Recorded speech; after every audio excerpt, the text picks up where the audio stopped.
পুরাতন মোবাইল কেনার কথা ভাবছেন? পুরাতন মোবাইল কেনার আগে জেনে নিন মোবাইলটা চুরির মোবাইল কিনা, বা মোবাইলটা কোনো কেস বা মামলার সঙ্গে জড়িয়ে রয়েছে কিনা, বা মোবাইলটার বয়স কত রয়েছে। এই সব কিছু যাচাই করে তারপর কিন্তু পুরাতন মোবাইল কিনুন, নাহলে কিন্তু কোনো না কোনো সমস্যার মধ্যে আপনি জড়িয়ে পড়বেন। তো এই সব কিছু কিভাবে যাচাই করবেন, চলুন তা দেখে নেওয়া যাক। এর জন্য কিন্তু আমি এখন চলে এসেছি আমার মোবাইল স্ক্রিনের মধ্যে। এখান থেকে প্রথমে কিন্তু আপনাদেরকে আপনাদের কলের ডায়াল প্যাডে চলে যেতে হবে এবং এখানে গিয়ে টাইপ করতে হবে *#06। তারপর আবারও হ্যাজে ক্লিক করলে আপনাদের সামনে কিন্তু সঙ্গে সঙ্গে আপনাদের মোবাইলের IMEI নাম্বারটা চলে আসবে। তো এখানে দেখুন দুটো নাম্বার চলে এসেছে। এখান থেকে যে কোনো একটি নাম্বার আপনাদেরকে কপি করতে হবে। তো জাস্ট আপনারা একটি নাম্বারের উপরে প্রেস করে ধরে থাকলে মোবাইলের সেই IMEI নাম্বারটা কিন্তু কপি হয়ে যাবে। এরপর কিন্তু এখান থেকে জাস্ট ওকে করে দেবেন এবং এখান থেকে ব্যাক করে চলে আসবেন। এবার কিন্তু আপনাদেরকে চলে আসতে হবে আপনাদের মোবাইলের ক্রোম ব্রাউজারের মধ্যে এবং ক্রোম ব্রাউজারে গিয়ে এখানে গুগল সার্চে সার্চ করতে হবে IMEI ইনফো বলে। তো এখানে দেখুন চলে এসেছে।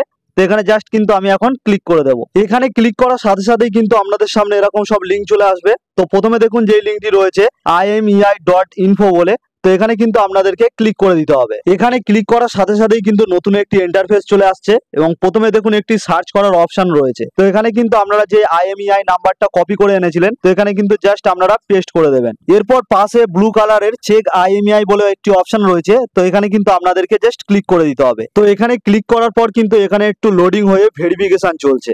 তো এখানে কিন্তু ভেরিফাইটা কমপ্লিট হয়ে গেছে এবং তারপরে দেখুন সঙ্গে সঙ্গে নতুন একটি ইন্টারফেস আমাদের সামনে চলে এসেছে। এবারে যদি স্ক্রল করে একটু নিচের দিকে যাই, তো এখানে দেখুন আমাদের মোবাইল সম্পর্কে সমস্ত ডিটেলস এখানে দিয়ে দিচ্ছে। মোবাইলটার নাম কি রয়েছে, মোবাইলটা অ্যান্ড্রয়েড ভার্সন কি, মোবাইলটার প্রসেসর কি রয়েছে, মোবাইলটার কালার কি, মোবাইলটার র্যাম রম কত রয়েছে, ব্যাটারি কত রয়েছে, সবকিছু কিন্তু এখানে ডিটেলস দেখিয়ে দিচ্ছে। তো এগুলো দেখার পর কিন্তু আপনারা একটু নিচের দিকে জাস্ট স্ক্রল করে যাবেন। তো নিচের দিকে একটু স্ক্রল করবেন। তো এখানে দেখুন একটি অপশন চলে এসেছে লস ডিভাইস চেক বলে। তো এখানে কিন্তু আপনাদেরকে ক্লিক করে দিতে হবে। আবারও কিন্তু লোডিং হয়ে এরকম একটি পেজ চলে আসবে। আবারও আপনাদেরকে একটু নিচের দিকে স্ক্রল করতে হবে।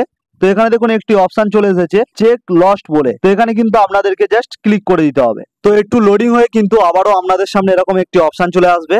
আবারও একটু নিচের দিকে যদি আপনারা স্ক্রল করেন, তো এখানে দেখুন লেখা রয়েছে ডিভাইস ইজ ক্লিন বলে গ্রিন টিক এখানে রয়েছে। তার মানে কিন্তু এই মোবাইলটা কোনো কেস বা মামলার সঙ্গে কোনোভাবে জড়িত না, বা এই মোবাইলটা চুরির মোবাইলও না। এবং এই জায়গাটায় যদি অন্য কিছু লেখা থাকে বা এই জায়গাটায় গ্রিন টিকের বদলে যদি ক্রস চিহ্ন থাকে, তাহলে কিন্তু মোবাইলটার মধ্যে কোনো মামলা বা কোনো কেসের সঙ্গে জড়িয়ে রয়েছে। তো সেক্ষেত্রে কিন্তু আপনাদের মোবাইল কেনাটা ঠিক হবে না। আর যদি এরকম গ্রিন টিক থাকে তাহলে কিন্তু কোনো ব্যাপারই না, কিনে নিতে পারেন। এরপর দেখে নেবো মোবাইলটার বয়স কত রয়েছে। তো তার জন্য কিন্তু এখান থেকে ব্যাক করবো পুরোপুরি ভাবে। তো ব্যাক করে কিন্তু চলে আসবো আবার এরকম সার্চের অপশানে। তো এখানে কিন্তু আবারও IMEI নাম্বারটা কিন্তু পেস্ট করে দেবো। তো পেস্ট করার পর কিন্তু আমাদেরকে আবারও এই চেক IMEI তে ক্লিক করে দিতে হবে। তো ক্লিক করার পর আবারও কিন্তু লোডিং হয়ে আমাদের সামনে এরকম একটি নতুন পেজ চলে আসছে। তো এখান থেকে স্ক্রল করে আবারও আমাদেরকে নিচের দিকে যেতে হবে। তো নিচের দিকে স্ক্রল করে আসার পর এখানে দেখুন প্রথমে একটি অপশন রয়েছে কান্ট্রি অ্যান্ড রেজিস্ট্রেশন ডেট বলে। তো এখানে কিন্তু আমাদেরকে ক্লিক করে দিতে হবে। এখানে ক্লিক করার পর সঙ্গে সঙ্গে লোডিং হয়ে কিন্তু আমাদের সামনে এরকম একটি পেজ আবারও চলে আসছে। তো আবারও যদি আমরা একটু নিচের দিকে স্ক্রল করি, তো এখানে দেখুন ব্লু কালারের check country and registration date বলে একটি অপশন রয়েছে। তো এখানে কিন্তু আমাদেরকে জাস্ট ক্লিক করে দিতে হবে।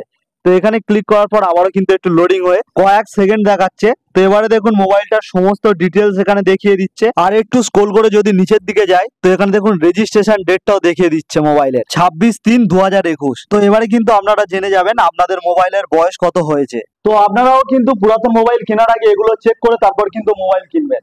তো কেমন লাগলো আজকের ভিডিওটি যদি হেল্পফুল হয় অবশ্যই একটি লাইক করে দেবেন।